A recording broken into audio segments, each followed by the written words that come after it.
Hey there, everyone. Today we'd like to talk about Gottfried Wilhelm Leibniz's Monadology.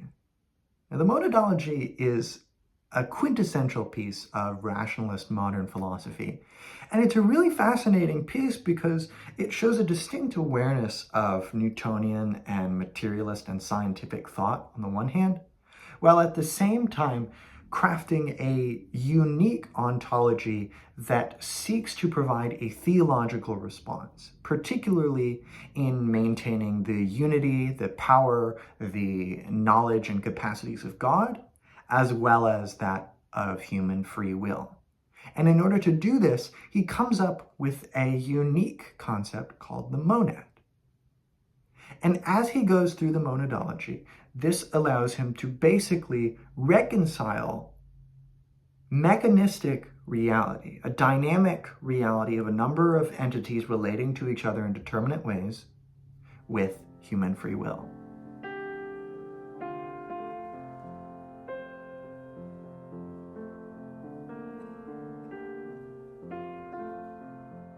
Now, in an important sense, Leibniz's monadology is a type of atomism.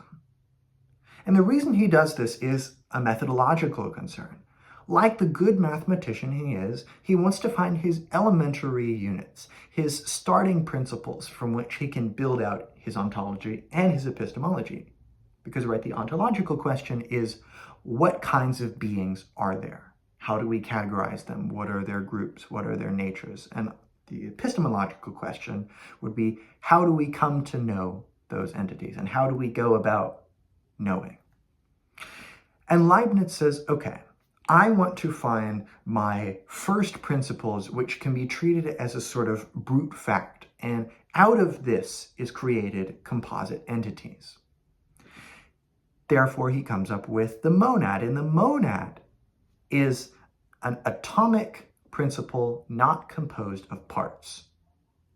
Because he says, well, if something is composed of parts, then in order to understand that thing, we need to understand the nature of the parts. So really, we need to find the lowest common denominator, that thing which cannot be further segmented, and which is not determined by anything outside of itself. Because when we do that, we can find some unit of sure knowledge, something that we can know completely, and from that sure knowledge, we can build out an ontology and an epistemology. And this is really interesting because in some ways, this is how he talks about God, right? God is not caused by anything outside of himself. His decisions and his power are wholly internal to himself and his unity. And this is an interesting thing, a theological point that Leibniz has, is that to know any one monad is to know all of them, because to know them fully implicates other monads. Now, why does it implicate other monads? Well, monads are one among many other monads in the universe. They are elementary, but they are one among a multiplicity in a plenum, as Leibniz calls it. And this plenum consists of monads in determinate relations with one another, right?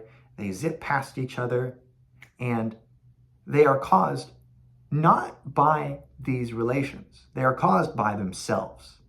Now, why is this the case? Well, it's the same reason that Leibniz isn't interested in composite entities, but the atoms that make them up. In the same way, if we want to understand the state of things, the state of nature, then what we want to do is we want to find the principle, the essence, and the originary action coming from within each element that allows us to then go out and establish the manner in which they relate to one another. As such, monads are internally causative. They are caused by what he calls l'appétit, appetition, or desire. This is an internal causative principle, which is, in a sense, preordained, insofar as God knows the order of appetitions that any one monad will go about from the moment he creates them, because each of these appetitions of a monad is in a determinate relationship to a past appetition and a future appetition. So, for example, take my mind and the appetitions that it makes, the series of desirous, driven impulses that it enacts in the world. Well, I've made a definite series of these since the moment I came into existence, and we could chart these out. I could put these all on a timeline, and I could, at least in principle, survey them all. This means that my appetitions stand in a relationship to previous ones such that they are, in a sense, caused by those previous ones. And these appetitions are not caused by an outside principle, again, but only by their own internal causative mechanism. And if we went back through this chain of appetitive causations to the first one at the moment that that monad came into existence, then we could know everything about what that monad would do. But it's not determined precisely because there is no external principle of causation for Leibniz. Because monads are only determined internally, there is nothing compelling them from outside, only their own will or appétit impelling them from within. So per Leibniz's phrasing of things, we should say, he says that this is a way that we can allow for an understanding of basically a historical contingent set of desires or appetitions that cause one another relative to each monad. But this principle of appetition is the will. So it is basically the irreducibility of the freedom of the will for Leibniz. And this allows him to do some interesting things. It allows him to understand this plenum as a collection of minds or consciousnesses.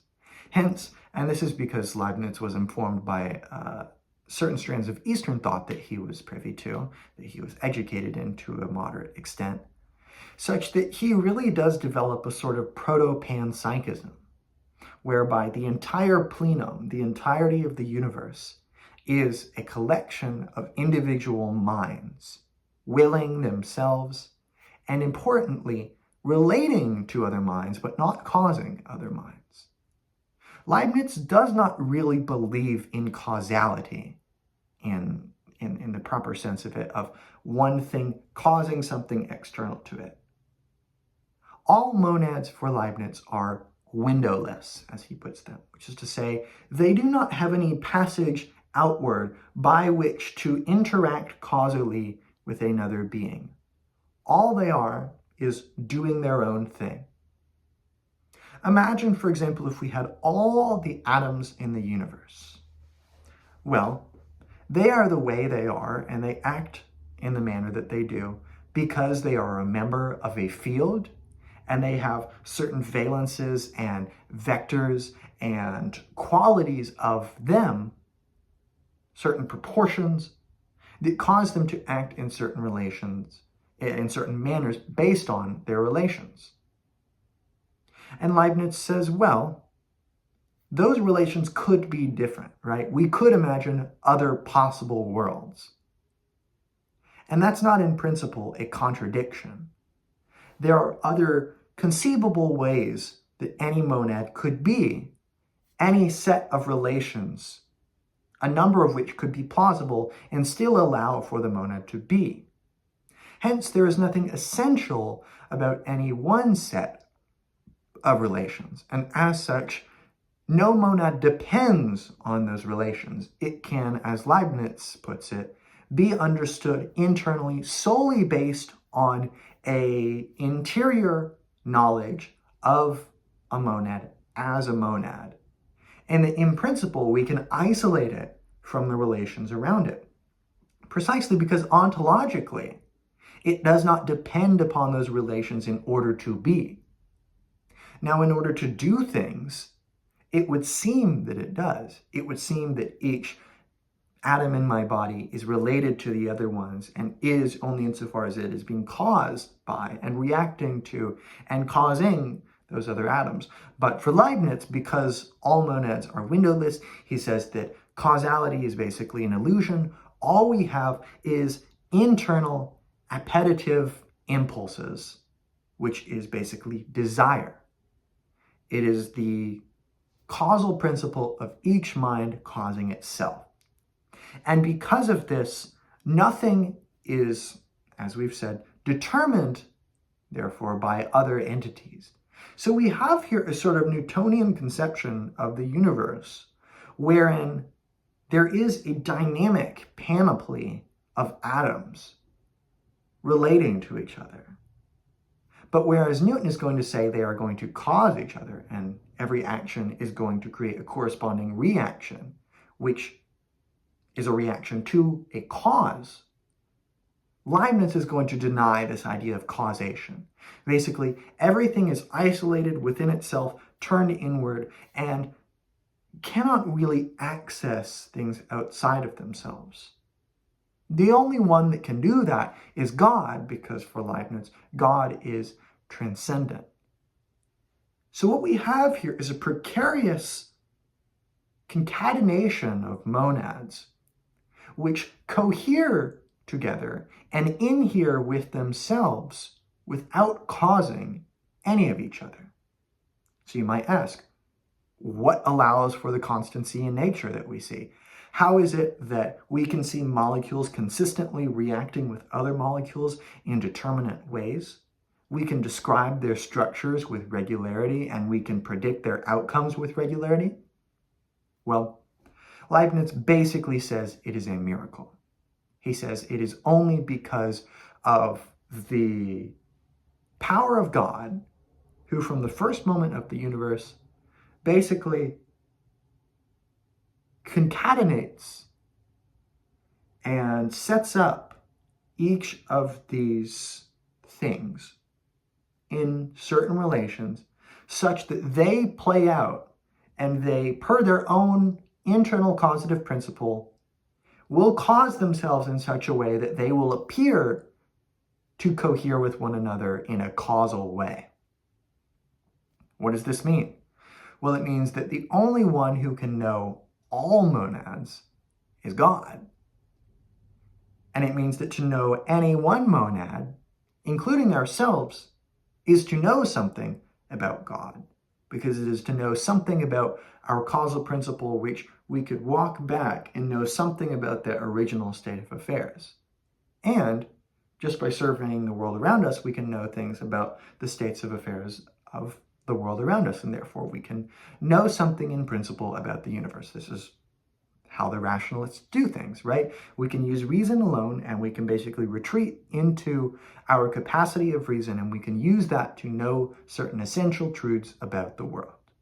This means that we can know the nature of God, who he is and what he is and how he is. And we can also know the nature of monads, because we are a monad and because monads are what we interact with. And he says, okay, we basically need to break down composite entities. And really, Leibniz is a mereological nihilist. Mereological nihilists do not believe in composite entities. All there are is elementary units. And they appear to cause and cohere to one another in some sort of essential way, but in fact they don't. There is no reason for this composite entity to have any enduring reality. And in fact, it will go away. Every single composite entity will decompose, will die, will change in composition over time. So Leibniz has some really interesting ideas in this work, and I could talk about a lot more, but I think this is a really nice primer for kind of understanding what's interesting about Leibniz. He's going to influence a lot of thinkers after him. He is going to help with Kant's sort of synthetic project, trying to tackle the relation between rationalism and empiricism.